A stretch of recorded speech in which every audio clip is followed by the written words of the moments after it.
Okay, so what I saw was this. We have here the Ten of Swords. And the Ten of Swords is like backstabbing, betrayal, right? It's a situation where someone says a lot of hurtful things to us, okay?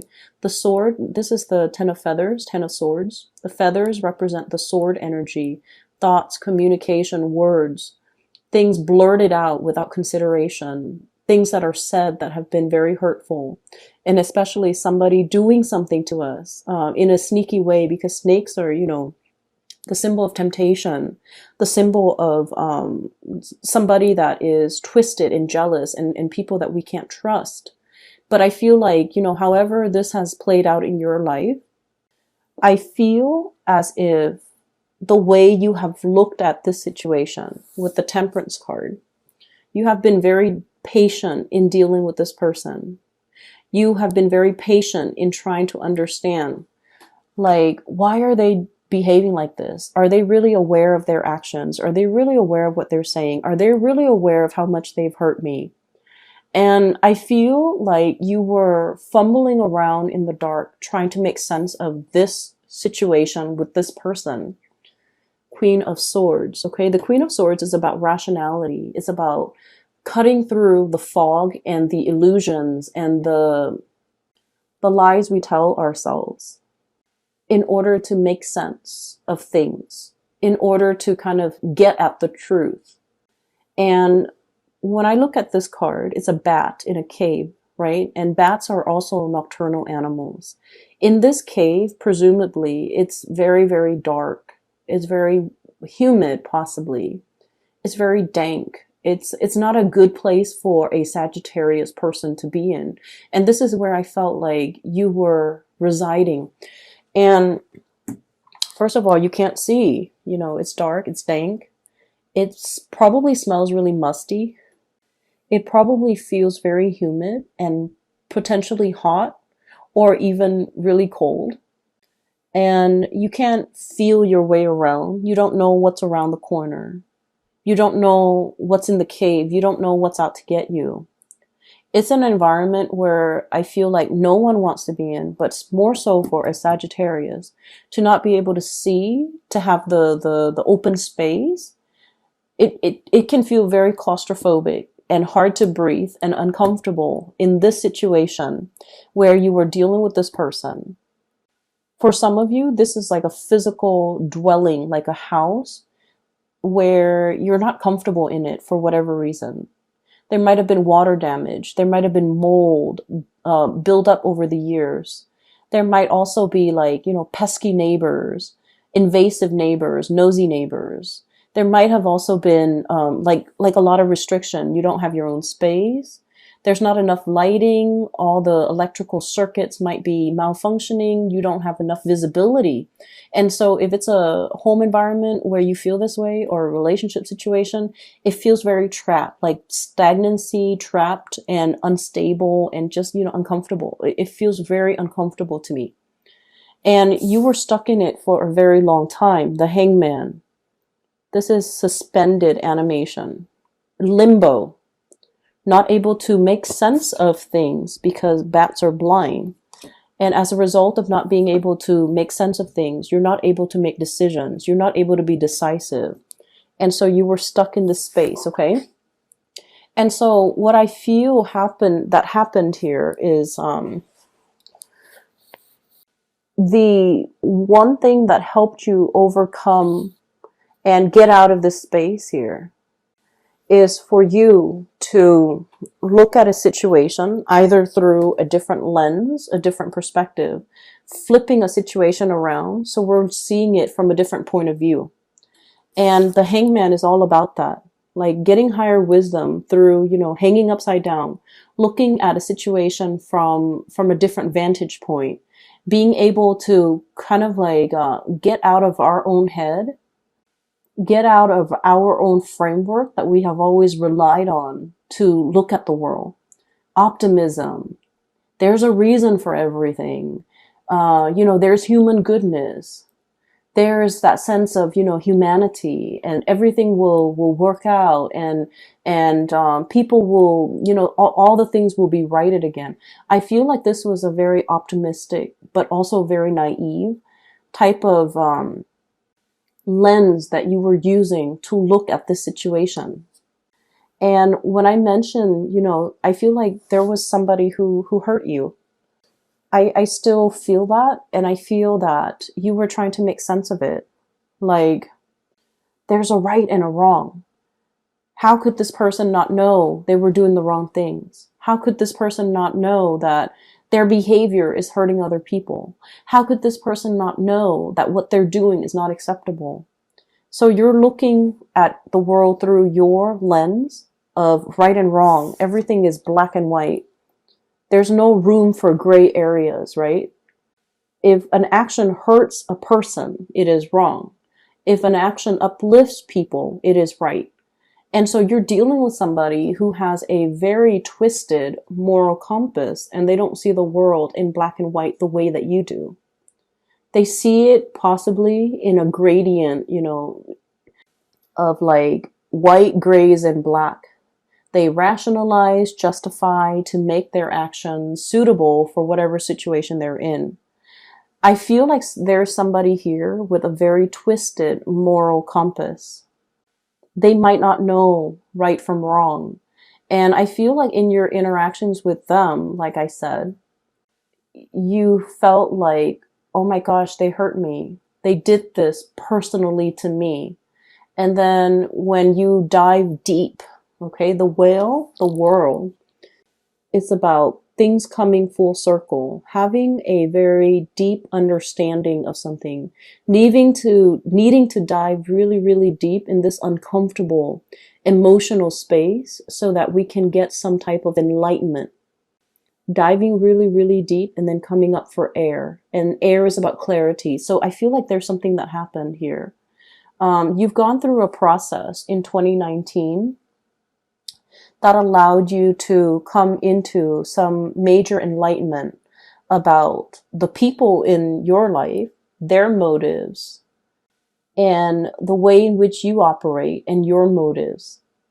And we're coming now, emerging from this bat cave, coming up for air, coming into the light with the sun, where things are being illuminated. And the major illumination for you was this situation where it's like, oh, this person, did this to everybody in their lives. It's not just me.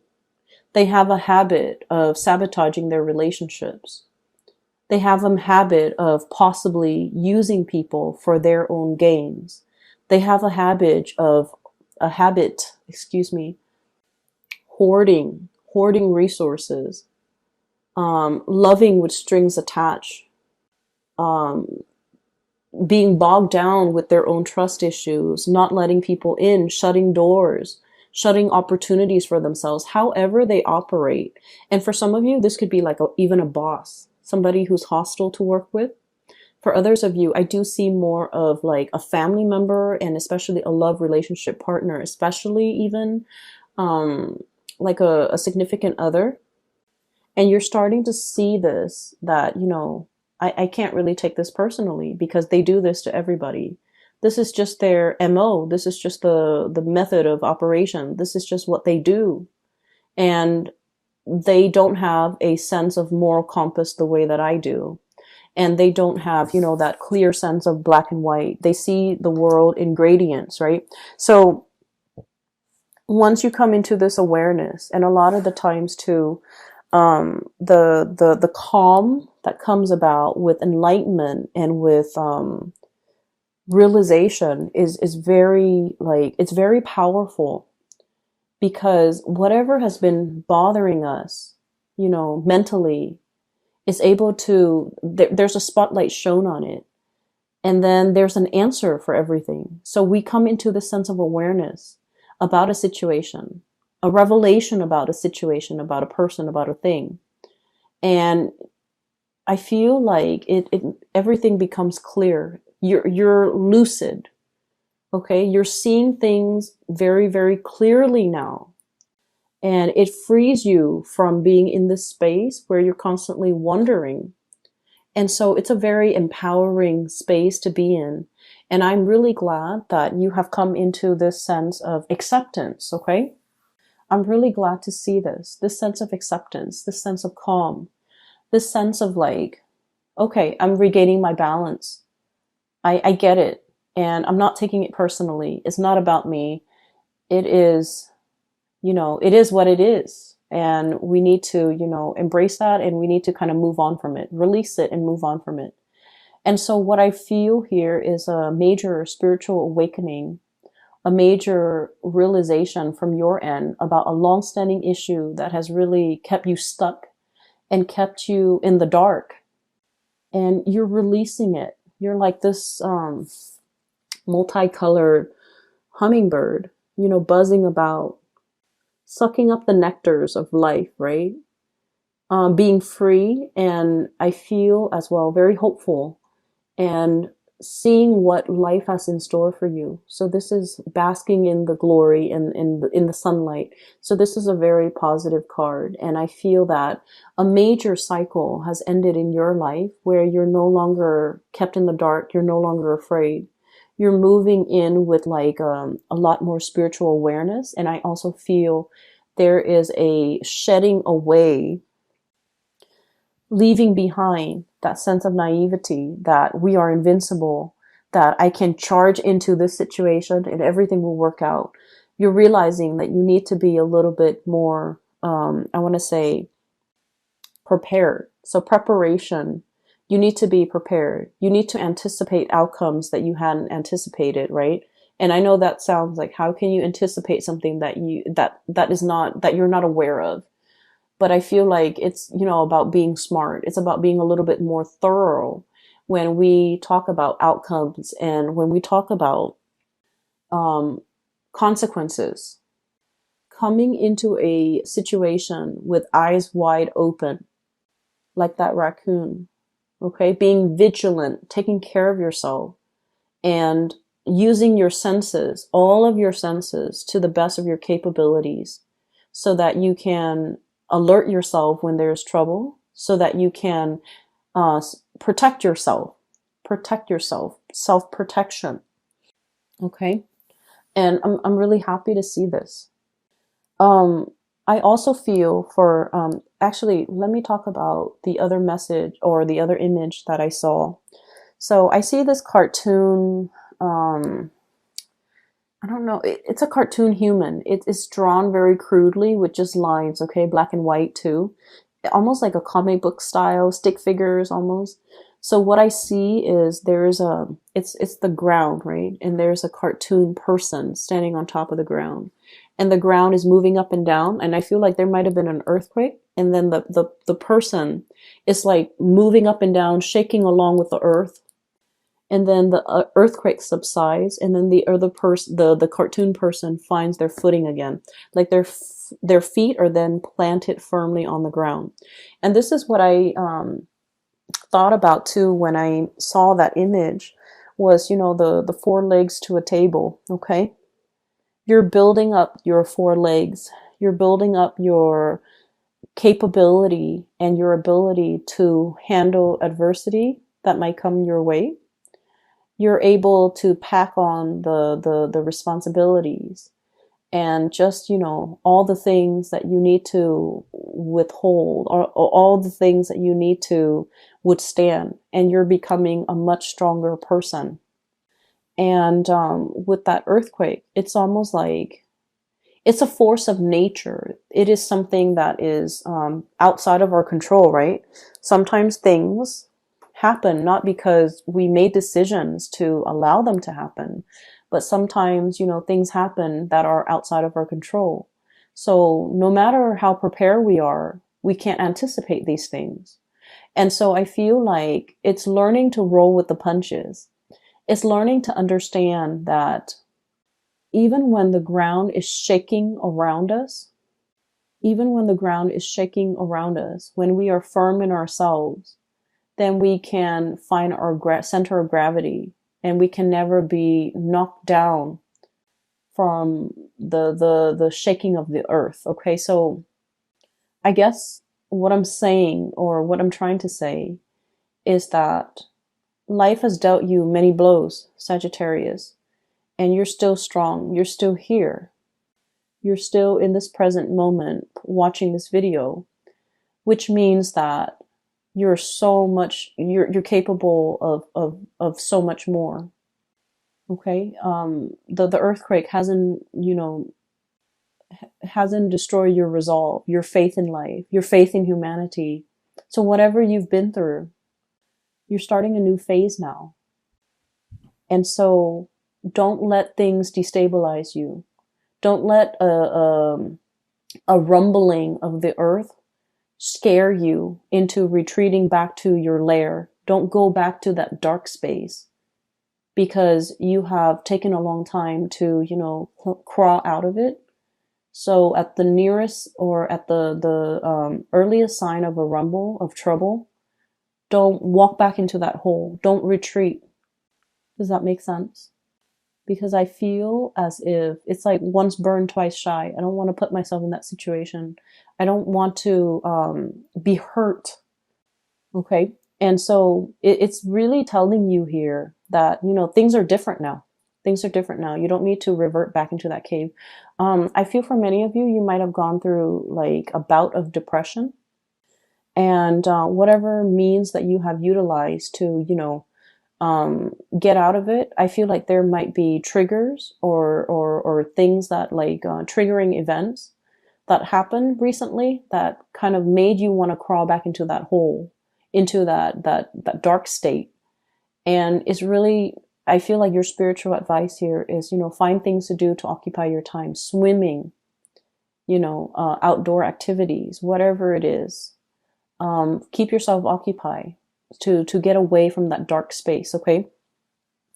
So that is pretty much the first 4 cards. We're going to shift gears here. I'm going to clear that up, that energy. And then we're going to talk about the last 6 cards. I have here the King of Acorns. This is the King of Wands, and the Magician. So this is your energy here. Fire energy. Okay. This is somebody who's ready to charge forward. I feel like you're still upset with that person. You're still upset. And fire signs, when they feel things very passionately. Okay. So if it's like love, it's very passionate. It's very like, I'll shout it from the rooftop. If it's hate, it's really deep, and it is very, very passionate and fiery as well. I feel like you are very upset and hurt, and possibly you might hate a person, that what they took from you. And I feel like the emotions are very complex. I'm hearing as well, my best years. This is a like my best years, the best years of my life. I was willing to fight for you, and you weren't willing to fight for me. I was willing to give it my all, and you were giving me crumbs. That's what it seems like to me. And then, once again, energies can be reversed. If you're on the other side of the coin, I feel like someone is very upset, but I feel like it's more so you, because your energy is so fiery and vibrant. I feel that you're very pissed about with another person based on their history in the past. I feel like somebody was very greedy. They wanted their cake and eat it too. I feel like they were hoarding. Okay. I keep seeing like a lot of hoarding. This is the snake in his little hole, and all those feathers, like just hoarding, hoarding resources.